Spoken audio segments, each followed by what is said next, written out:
Right, welcome everyone. Thank you, Danny. Can I ask those that are on Zoom to mute themselves, or I'll mute at this end otherwise, maybe. And if you've got mobile phones, go and turn them off. I've actually turned mine down anyway. Always happens, right in the best part. Beep, beep, beep, beep, beep, beep. Anyway, thanks everyone coming. So that I'm actually in character, I thought I'd just put this on. Recording. We're recording. Sure now. Right. If we're not recording, blame David. This is one of the many things that you could buy at the marathon. Jerseys, marathon jackets, other bits and pieces. Anyway, thanks everyone for coming along. For those that know all about the marathon, don't go saying he's got that wrong. That was wrong. No, we didn't do that. Come and tell me later on.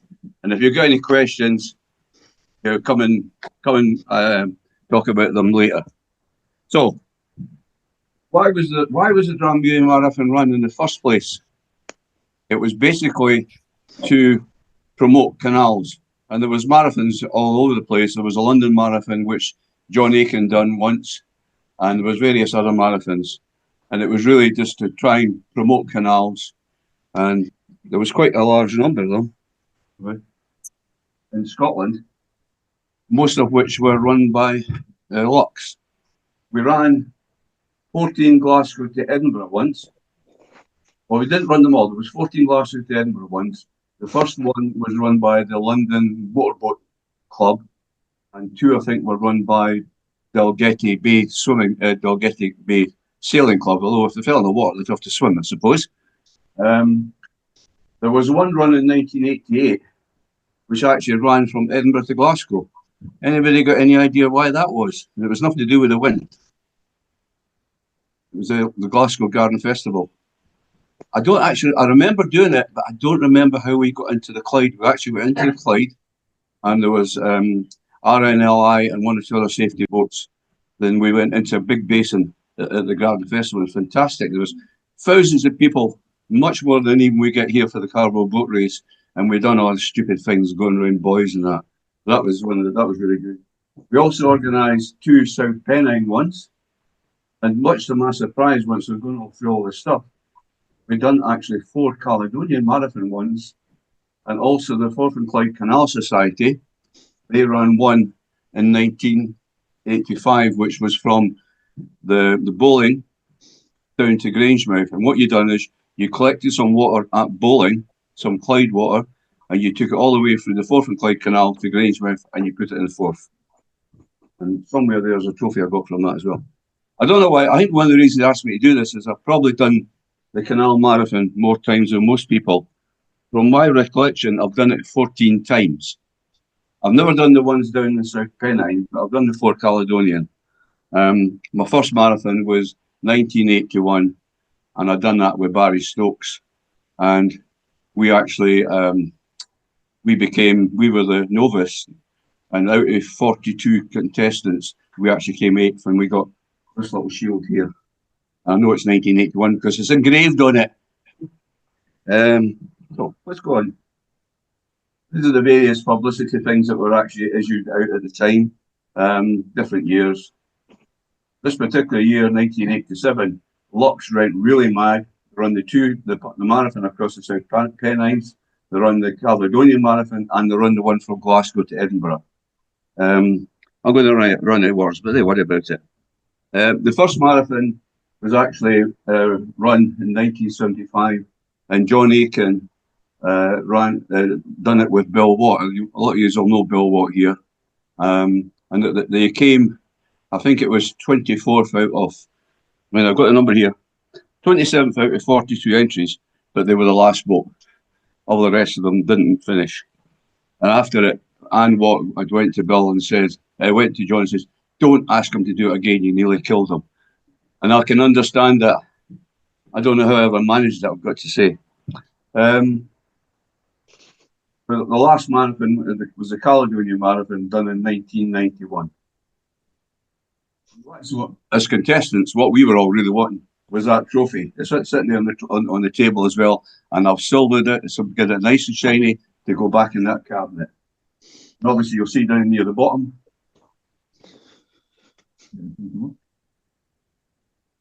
Get it? That's it. There's my name. Yeah, again. I'm not. Am I showing off saying I've won it? I've been and done so many marathons. And I've got all these trophies are mine, by the way. They're not the LUCS ones. They're mine. So I know I'm just a bit of big head.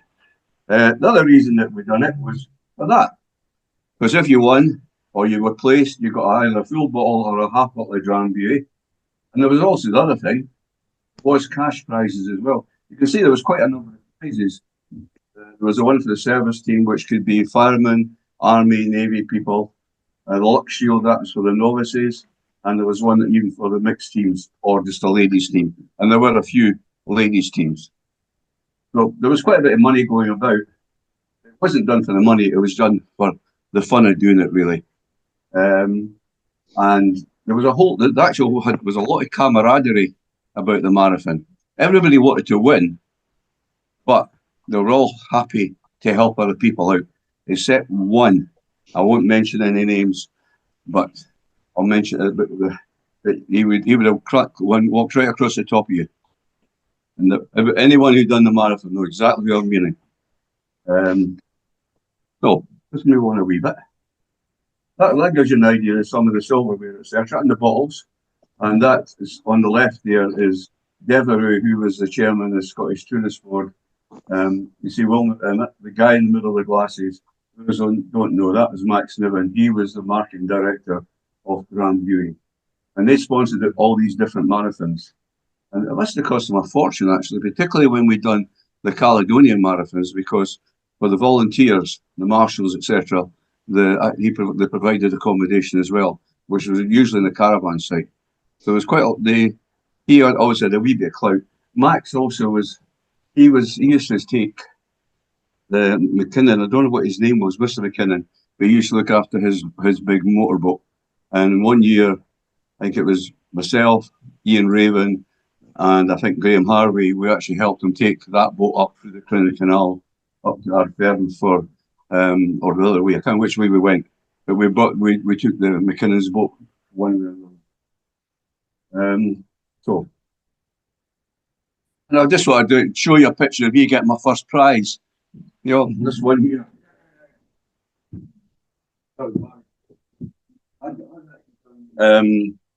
I'd done some backup before that, so I had an idea of how the marathon run. But the other reason, it wasn't that the word marathon. Is that right? Yeah. The word marathon, it suggests you're in a race, but it wasn't a race. It was actually a challenge, because this is the kind of things you have to put up with. That I think is round about Woodcockdale somewhere, and I'm looking at them. I thought they're going the wrong way, and it's clicked. This must have been 1988 when we went from Edinburgh to Glasgow. Because if you see any other pictures, they're all going the other way.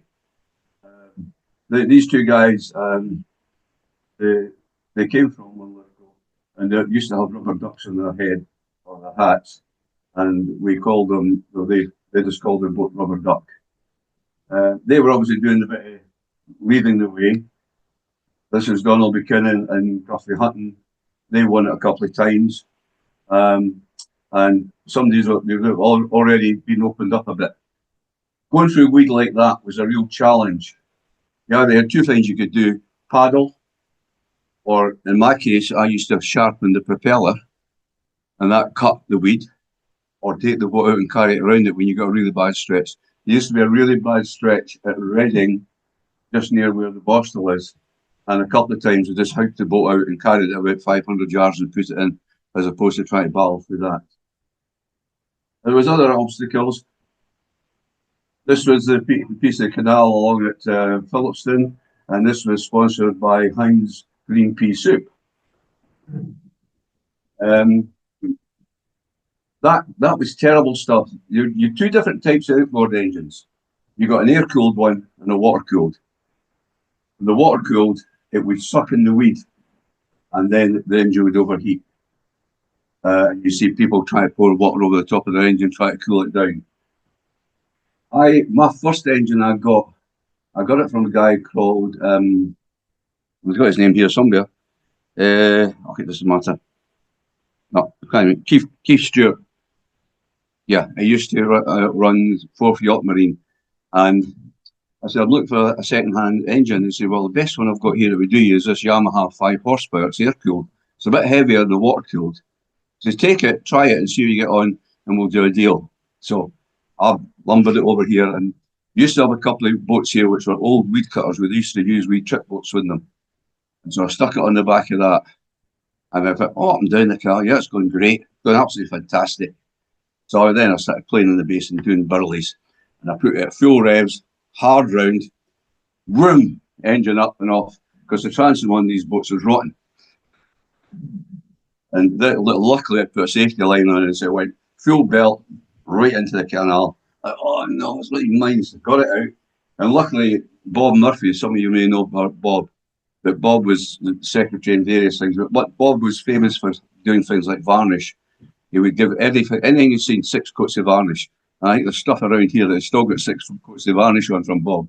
He was also into motorbikes, so we got the engine out, stripped down the carburetor, got the water out of it, and put it back in. And I'd done every marathon with that. And it got started on the first pool, second pool or something. And even I bought a sailing boat a few years after the last marathon. I used to use it as the engine on that. And then I sold it. I sold the boat with the engine. And then somebody nicked the engine off the boat in the marina. And what they would find a surprise when they found it. Because when you were doing the thing, going for the weeds, you done that and you left it running. And that would put a tremendous strain on the casing.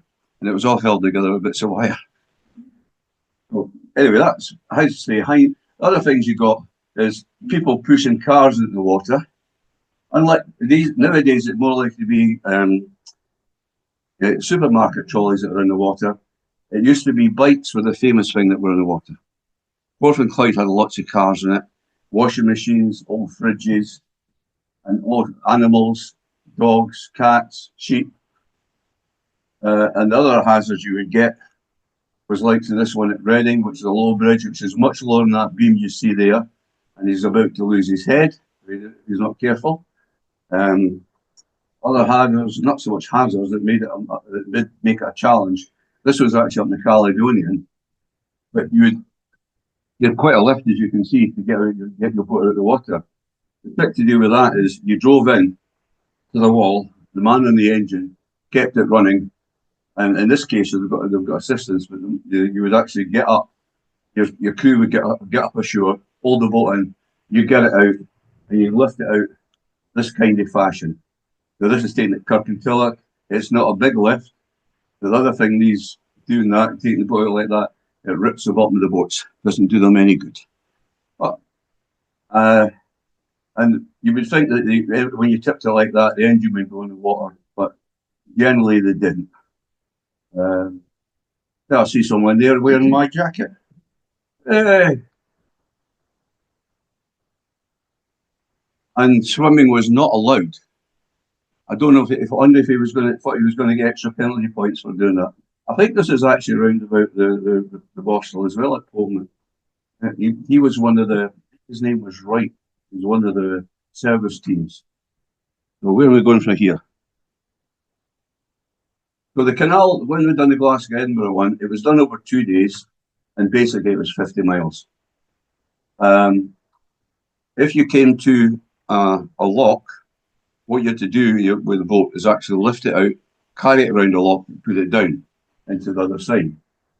If you came to like say Kirkintilloch, Banknock, and a few other places, you actually had to carry the boat across a road. Where you see the little triangle things, that's where we moved from one canal to the other canal. And on the Union Canal, we had a couple of portages where you had to go around, like so the M8 wasn't open there, well the canal wasn't open for the M8 at that time. And up into Wester Hale is very similar. Canal, how you actually run it, as I say, it wasn't a race. It was was basically a timed event. And on your average speed on the Forth and Clyde Canal was 4.8 miles an hour. Now that included any time you were lifting it out, taking it along and putting it back in again. Or like underneath the 80, there was a subway underneath the 80, and you used to actually carry the boat through that, and you had to keep up at that speed. On the Union Canal, it was slightly slower, and there was no locks really to talk about the Union Canal. That was 3.5. The timing is quite difficult to explain. You can only really know how to, if you've done the marathon, you get the idea how it works. But you had to maintain that average speed, whether you were in the water carrying the boat, and there was timekeepers who were hidden. That was a big problem. So you didn't know where, and there was a few timekeepers that weren't actually timekeepers; they were just there to fool you. So you had to take a gamble sometimes. And because once you lifted the boat out of the water, carried it, put it back in, get it going again, you're running behind your time in your section, and everything was done in real time, and it was in your timing. So there'd be the odd one, and all the marathons I've done, I've never seen a timekeeper. I know one pair of ladies who's seen a timekeeper, because men can use the bailing cup in the boat. But ladies don't find it easy, and when they pulled into a bank to do something what you can imagine they were going to do, there was timekeepers in the bushes behind it. I don't know if they discovered that before or after they'd actually finished, But it's quite difficult to explain this, but you actually stuck to your times, and I've got some of the timing sheet use. And you basically walked in sections, and you would pick the start of a house to the next start of another house, and that was going to take you 2 minutes. And we actually, well, at that time it was all before GPS. So what you used is a little wee wheel on the maps, Ordnance Survey maps. And I found for the Forth Clyde one, the best one was actually the Antonine Wall map. It follows the canal the whole way. And you rolled it one way, got a figure, put it back on, rolled it again, got a figure, done it 3 times, and then you took the average of the readings. And must have done quite well at doing that, because it worked. What I was going to say about the timings, they were bloody hard to keep. If you were you're in a section which you didn't know what the section was, if you were 15 seconds late in that section, you got a penalty point. If you were 15 seconds early in that section, you got 2 penalty points because you've been speeding. This is where you knew I was running late, right? So I'll make up the speed. But just at that point where you were running late was one of these hidden timekeepers. So that was a difficulty in it. It wasn't because I was super fit or anything. It was just that we knew how to work the timings. I've done it a few times with Bob Wigley, and I've done it other times with my stepson Ian as well. This is an unusual way we're carrying the boat there, and I think that is actually Preston Road. Normally what would happen is, once you got the boat out, the crew, or Bob in this case, would go around the back, grab the engine and hook it up onto my shoulder, and you'll see there's a whole lump of padding there as well. And then he would go, and then he'd get the boat up and you'd carry it like these guys were doing there. That was the best way to carry it. Everybody had their own different way of doing it. When we done the Caledonian Marathon in particular, there was a couple of army cadet teams. Now your boat size was up to 13 feet, and I'm sure they were even longer than that. We called them whales. They were massive, great black things, and 2 people could hardly lift them. And you were lifting not just the boat, you were lifting the boat, probably got a lot of water in it, engine, your fuel, your paddles, a first aid kit, a torch, a pump in case you have a leak, patching kit for doing any leak, fixing any leaks as well. I'm not too sure where that was. I think it's No, I'm not going to go. I don't know where it is. That was if you were getting a bit of assistance. In this case, this was going up to Mary Hill. It was right at the start, and we had assistance. Someone was actually giving us assistance here. And as you see, timing is all important, and Ian's checking his time there.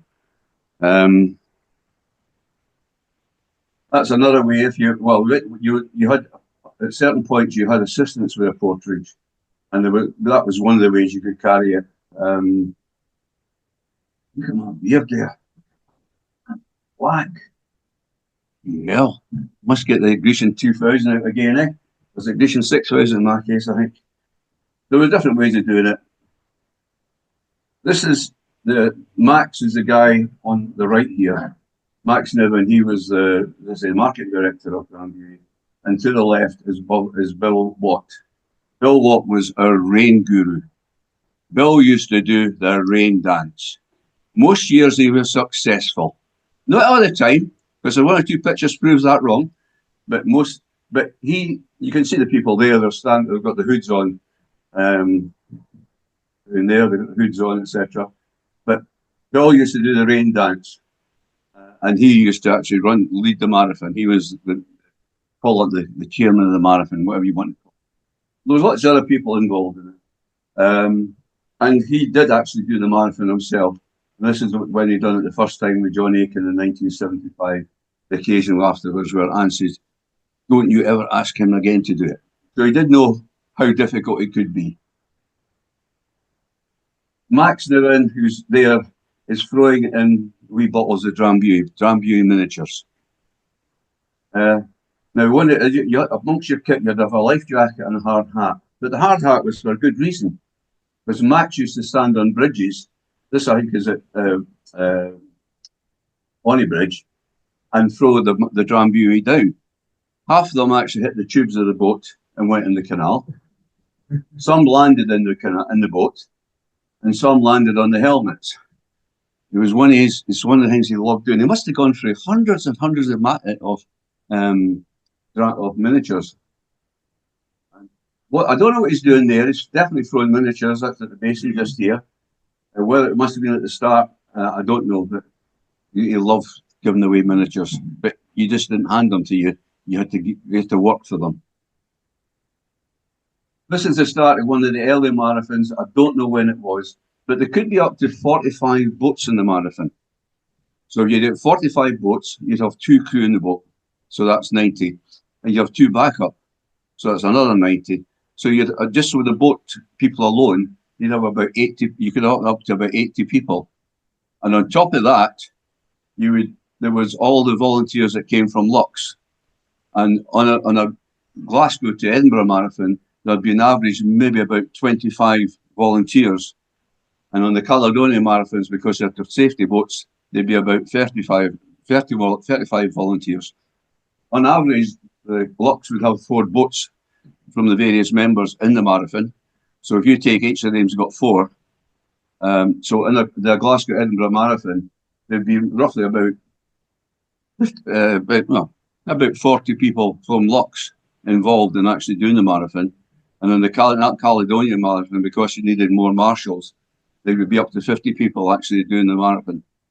Could we actually raise that amount of people to do something similar these days? Don't think so. This is the start of at Reading, like just down from my house at Reading, started at Reading. And Bill Watt, you can see, did get his wish there, and it rained. That's actually just down the road from me. Reading Industrial Estate. This will be the start of day 2, I would think. The photographs that are in all the canal archives, etc., very few of them are got any dates on them. So it's just the photographs you're getting are not coming in any particular date sequence. This was a lunch stop that was. I don't know where that was. Anybody know where that could be? I'm not even sure about that. There's one of the lunch stops, and Keith Castle. He was the senior timekeeper, and he was a very important man at a lunch stop because everybody wanted to see what the scores were, how they were doing. Keith is this guy here. This guy here is his name here now. Oh God, I've forgotten it. Colin Clarkson. He was an airline pilot. Now he done very well in the marathons, but whether when none of this that even knew what GPS is, he maybe had worked some of the stuff on GPS because you're talking about the 80s. But he's a really nice guy, and I don't think he would have cheated, to be quite honest. Would you agree? Yeah. I'll get somebody agreeing. So it's quite a colourful thing at the start when we started in here. You got all the different boat colours, all the different life jacket colours, quite colourful. Didn't really attract a lot of the public, but it was quite good. And you went off at every 15 seconds. And so if there was two boats missing, one boat would go off at 15 seconds past the minute, and then there would be nobody at 30, and nobody at 45, and then the next person would be going off at the minute. There was some sunshine. There was some sunshine. That's Kate Aiken, who used to live in Canal House. That lady there, I'm sure her name is Isabel. Anybody confirm that? Well, it was Anne Wigley at first, but I don't think it was Isabel. She came from Glasgow. And Bill Thompson, who was the secretary for quite a number of years. And the sun did shine for some people. And there's John having his cheese piece and his cheesy smile. Ian there was Ian Raven was the treasurer. Bill was I don't know what we call secretary. I think it was secretary. There's a few other faces there I know. One I know in particular. And some other people even brought their picnic basket. I thought it was a picnic. This is bloody hard work, folks. This is Barbara. A lot of you'll know Barbara. Not a lot of you maybe don't know Tom Hill. He was one of the early founders of the Canal Society. He was the first treasurer. Mel Gray loved putting up banners. And that's the back of one of his banners. This is another one of them. This was the 1981. That was the first marathon I done. I think that's at Banknock. Not 100% sure. But Mel used to leapfrog from road to road to road. And some people just found it just too much. I've got a funny feeling, maybe you'll maybe tell me later on, but I'm sure that is actually Graham Harvey, because there was another picture of him in the boat and it seemed to be decked out in exactly the same gear. Probably what knackered, it was black. I get knackered mines anyway. What?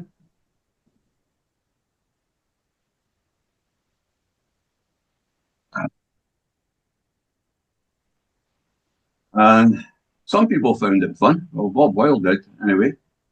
He found it fun. And as I say, the canal had lots of rubbish in it. Bikes, cars, all sorts. And boats got wrecked. I don't know, that looks like Wilma Thompson to me. Do you agree?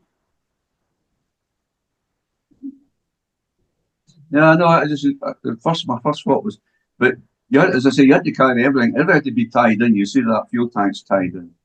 But there was so much in the canal, and you were pulling the boat out over these rough edges. The actual boat bottom is the bit that used to go, but you also sometimes it would be the actual tubes, and you normally would carry with you a bottle of methylated spirits. I know, like some people like to drink it. But really it wasn't for drinking. And if you poured it onto the fabric of the boat, that would disperse the water. Then you could put the adhesive on and put the patch on, get pumping and be away in about 5-10 minutes. The other thing is you see people stripping their engines down at the side of the towpath. And as I say, it was a lot of camaraderie, and if somebody was in trouble and they didn't have stuff, and other people would maybe give them some likes of shearpins. Because if you hit anything with a propeller, there's a little brass rod, about 3 mil, 4 mil, something like that. And I used to buy a length of them, because if you bought them from a chandler's, it cost you a fortune. And I used to cut them up. And I used to have a load of them on the boat. And people would continually breaking the shearpin, because it broke and it saved the engine. It hit something hard. And so people would hand them over to you. as I said, there was one person who would tend to walk over the top of you, and we came through the Falkirk Tunnel one time, and you keep to your times, not anybody else's times. And this particular person came right up behind us, trying to push us to go faster. But we knew there was likely to be a timekeeper at the other end, because the tunnel was a reasonably clear bit. There was no weed in it. You could rip through that. And he's trying to push us, and I'm not, no, no, no. And eventually I got fed up with him. And as I said to you, used to lift the engine up, keeping the propeller running. You turn down the speed first, lift it, and then actually put the throttle back up. And I just went like that, going, keep coming. And he had one of these yellow boats, and it would have just ripped it to shreds because they were very high pressure. We're going the wrong way. Finger trouble. This guy here in blue, he never gave up. His name was Chris Eagle. And every year, he came from somewhere down south in England. Every year he came up and he ripped his boat. And this year, he says, it's not going to get ripped this time. I think he put a double bottom on it. He put a lot of extra material on the hulls, and you can see the white stripes he's got there. No, he still managed to rip it.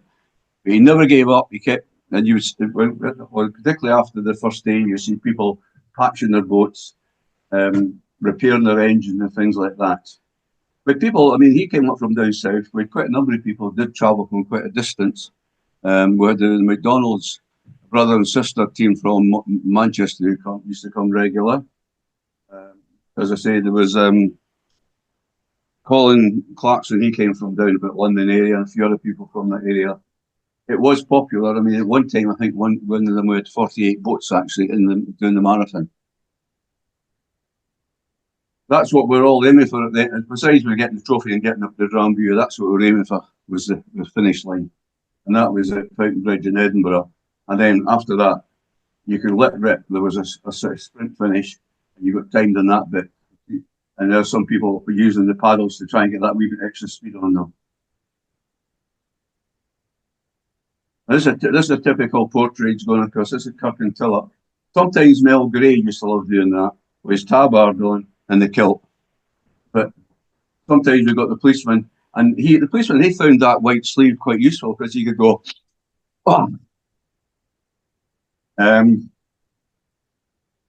This is along at Preston Road. There's somebody going to do that's one of the military crews, because you see the two guys with their tammies on and that. They weren't allowed to give you any assistance. There was only certain points where you could get assistance on maybe long hauls. Another way, when we moved the boat from one section to another, this is at Broxburn, I think. You took the boat. Some people had vans, some people had trailers, some people had cars. I think this is Bob Murphy's car, which he patched that car up so many times, that old lad. He was a great at welding things. I used to have a company car, so I didn't really worry about it too much. Company cars were great. You all had company cars. Any of you had company cars? Absolutely great. Just fill them up with fuel, foot to the board. Well, if you ever go to buy a second-hand car, it used to be that was the best cars to buy because they were always serviced. Anything wrong with them, they got fixed. So that would be going past the M8 junction to get to the other side. This is a typical scoreboard that you would get. 1986, and if you look at boat number 22, the second one down, winner. Yeah. Guess who? Guess who? No, I have a clue. But if you actually look at between our boat and the second and third, there's only 8 points between them. Because we had 108. They had 101. We had 101. They had 108, and third had 109. So, but we were. The more you done it, the more you got, and came there. And that was a typical prize winners list. You see, there was a lot of different prizes you could get. Up to the 6, you got one of these quakes, as well as you didn't get to keep the main trophy, which is solid silver, made by Hamilton Inches. But there was a LUCS Shield of the Service Trophy, which was like a tanker thing. And there was a prize for the ladies on the mixed teams. And the Fork and Clyde Canal gave a trophy as well. Don't know where some of these trophies have gone. So that was the kind of 1986. I remember that year well. And I was telling you about how we done the timings. I put some of these here. There's also this one. These are the ones from the Caledonian Canal Marathon. The ones from the Edinburgh Glasgow or Glasgow Edinburgh one.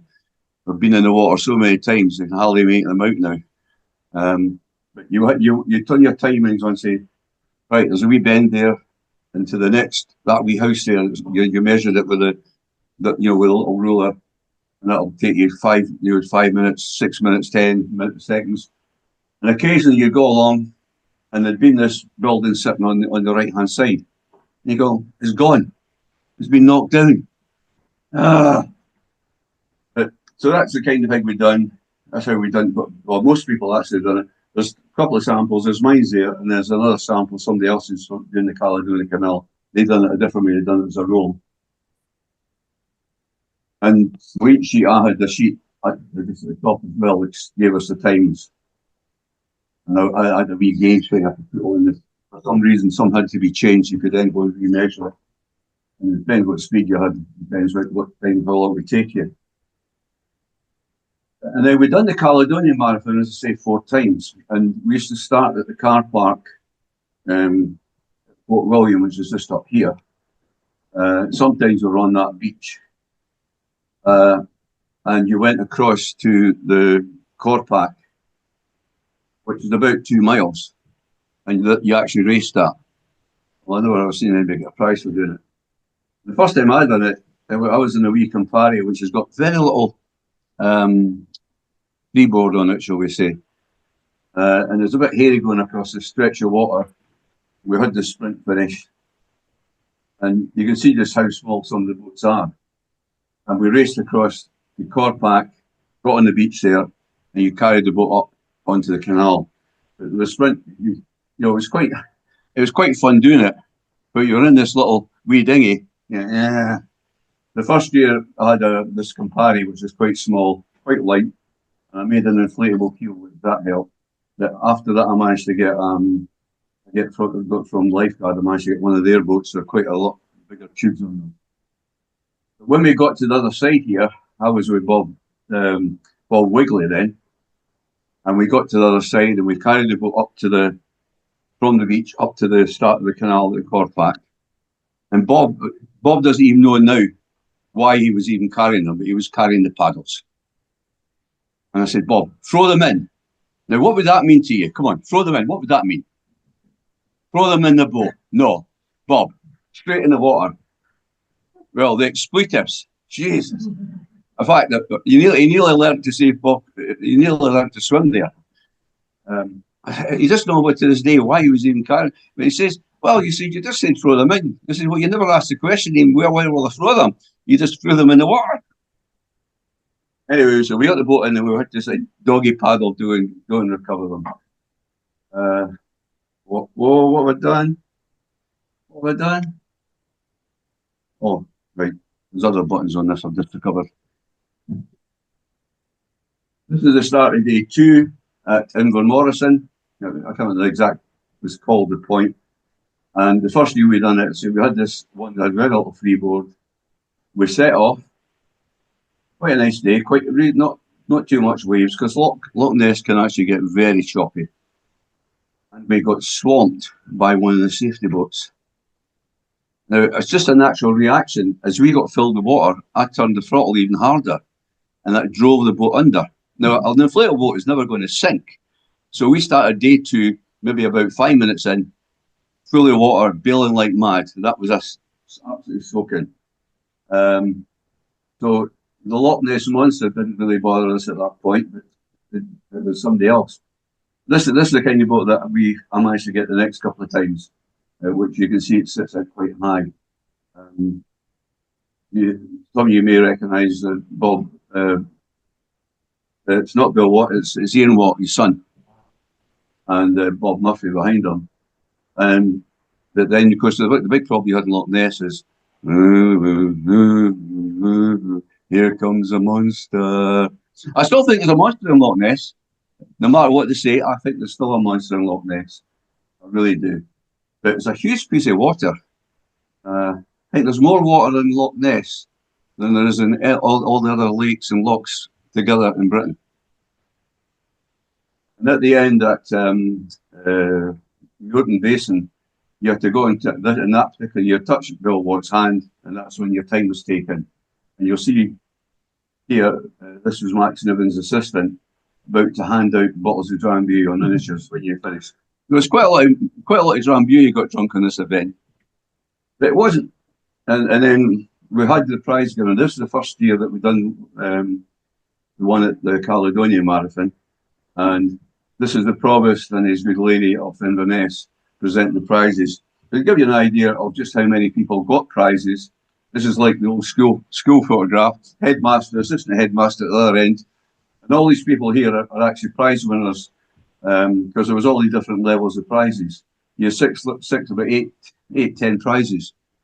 But again, gives you an idea just how many people were involved, and that was just that's those that actually won prizes.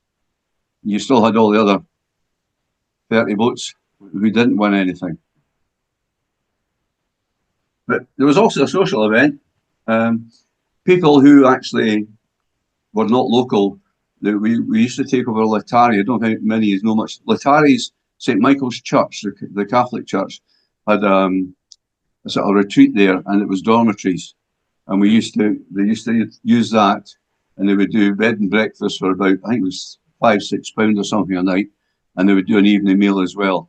And on the Saturday night, we had a social, and the ladies obviously talking about other things, and the men, well, we were looking at the scoreboard at the top there. There's that one scoreboard at the bottom, the top there. Saying, "Oh, we should have done better in that section." What did you manage on that section? But it was quite good fun. And a lot of them would be outside patching their boats, fixing their engines. I mean, I've seen engines stripped down to basically down to not a bit of the engine actually on it, and putting new bits on. So it was a bit of a social event. But at the end of the day, it was about, well, that's another one of the social. There's Anne Wigley sitting over there to the left. It was about actually winning your trophy. That's what it was about at the end of the day. It publicised the canal. As I say, there wasn't a marathon to run in 1889 because it really was tailing off. The numbers were tailing off. Ronnie Rusak used to run it, and I think Ronnie won it one year as well. Here's a list of the winners anyway. Yes, Ronnie won it in '79. We were the local boats, LUCS, and often Portland Clyde Canal Society. So we had more options to look at the canal, go and check it and see how things went on. Well, that's where it went. Hope you enjoyed that. If you've got any questions, happy to try and answer them. And if I've made lots of mistakes, I don't want to know. Don't want to know. I've got some of the trophies that I've had. There's some of the pictures that are not. Lots of pictures on the canal archives, but there's quite a lot of other pictures here. And there's other bits and pieces. This is the main trophy. And Bob Murphy, at one time, he actually was the secretary. So anybody actually looking at that folder will recognise how Bob Murphy used to organise things. It was, everything had to be exact and exact and exact and exact. I don't think there's anything else to say, is there? No, that's it. Well, Danny, thanks a lot. Good on. Good. Where did you get the marathon in the first place? Where did you get Drambuie from? Did you get Drambuie on board at the same time? Yeah, he's been there all the time. Well, that's before my time.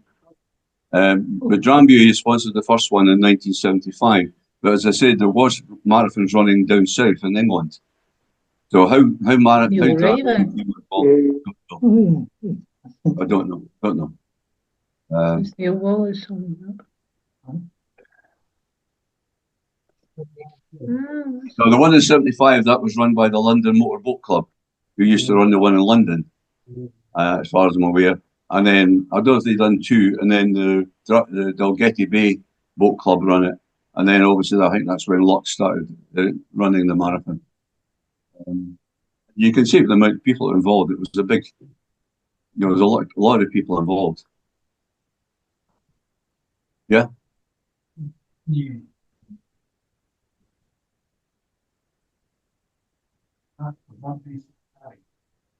Transported, unlike you saw in the car there, with, or some people in a van, some people in trailers. In the very early marathons, actually, whoever was organising it organised a flatbed truck. And I remember I going to have a look at this crazy thing that people were doing. And there was a flatbed truck. I believe somebody fell off the flatbed truck, and that's when they said, you provide your own backup crew, your own vehicles at that point. Yeah. Yeah. Keith, put your teeth in, Danny. Keith Castle. You're going to, were you a timekeeper? Oh, we got time. We got one of these mysterious timekeepers. We've never seen them. We don't know what they look like. Stand up. Let us see a timekeeper. It was good fun. Mm-hmm. It was good. Danny said, to sort of do the time penalties properly, you mustn't be seen. As if it is. Yeah. Oh, They would then recap. So we did in some strange places. Yep. People's bedrooms and things like that, yeah? Yeah, all sorts of. But, you know, we sort of overlapped each other. I think Right. there's at least 2 pairs. Leapfrog. Yeah.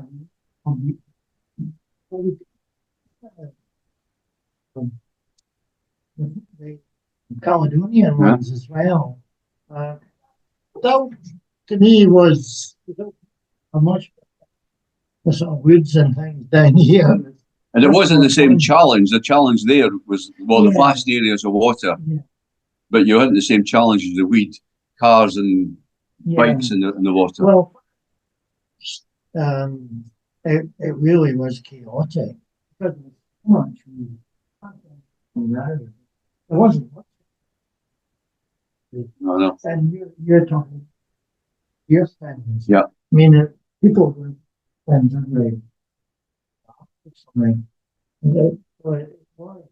And I kittens and things. And kittens, it was a horrible thing in the canal, really. What people put in it. Not changed much then, has it?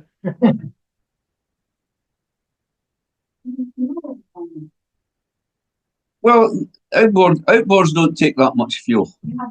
Yeah, and you could, when you were getting an assisted portage, you could get help, but you weren't, if you were caught getting fuel, maybe handed a can of fuel midstream, you would get penalty points. Would be 100 penalty points, something like that. But if it was an assisted portage where you were getting then you could get refueled if you wanted. One of the marathons we done up the Caledonian Canal, we managed to get into Muirton Basin by paddling. We'd run out of fuel one lock before Muirton Basin. So, you know, because you're a big piece of water when you were going to the Caledonian Canal. Is there any questions from the Zoom people? You'll need to unmute yourself if you want to ask a question. Graham? Just like to say, well done, Danny. Was that you that was lying down getting a rest? Yes, it was. I thought it was. That was on your back. That was 1986. It was the only time I ever did the marathon, because I was on the organising committee from start to blooming finish on that one. But I decided to do it in 1986, and all I got was a heap of grief from every other competitor, because everybody thought that I would know where all the timekeepers were and what all the tricks were. And I hadn't, because I was a blooming novice. And I had all sorts of people doing all sorts of weird and wonderful things, like dropping plastic bags in front of my boat and things like that. Would we do that to you, Graham? Would we do that to you? Yes, you would. You did. But it was great fun. I I loved being involved with the marathons, as I know most of the guys in LUCS were. And I'm so proud of our teams like Danny and Bob and Ian, doing so well over the years. But I think my favourite time was probably the last marathon on the Caledonian Canal, because I'd actually hired a boat from Cali Marine up there, and we had a week's holiday on the boat, but that included looking after the marathon over the weekend. And I had to go the wrong way. Sorry? There was one where the wind was so bad on Loch Ness that we actually had to start in Inverness, go down the canal and go back up again. Yeah, that's right. Is that one? No. No. No. 91 was actually a pretty good weekend with pretty clear weather. I can't mind it. I got a trophy from it, but I can't mind it. Yeah, I mean, I mainly mind it because it was the year that we lost Madeline. But she was on that holiday with us, and it was several months later that she passed. But it was also good fun with all the lock keepers knowing that I was on there for a week, and I was just told to keep all the bunting up, because they also knew that I had a copious supply of miniatures to pass out on my way through.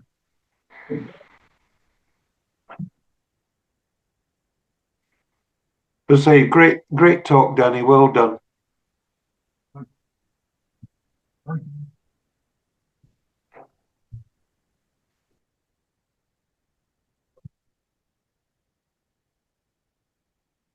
I was the youngest contestant to win the marathon because he was just before his 18th birthday. So he won't be able to shout at me now because I've mentioned them. Does anybody else have any questions? No, I just want to say thanks as well, Danny. Excellent talk. David was asked the question where everybody got their boats. Mostly borrowed, I would say. I got my Campari, which we used in quite a number of marathons. In fact, I even used it as a dinghy for my yacht when I got the wee yacht. And I got that from Campari, half price or 40% off it or something like that. A lot of the boats were actually borrowed. I mean, the lifeguard I had for 3 different canal marathons, and the one that Bob Murphy was using as well, I think they were actually borrowed from lifeguard to try and publicise them. Well, the most popular boat used to be one called a Metzler, and it was really high pressure hulls in them. I mean, when you carried it, it wouldn't bend or anything. It was an inflatable floor in it, but they were used a big pump to actually pump them up. Some people did own them.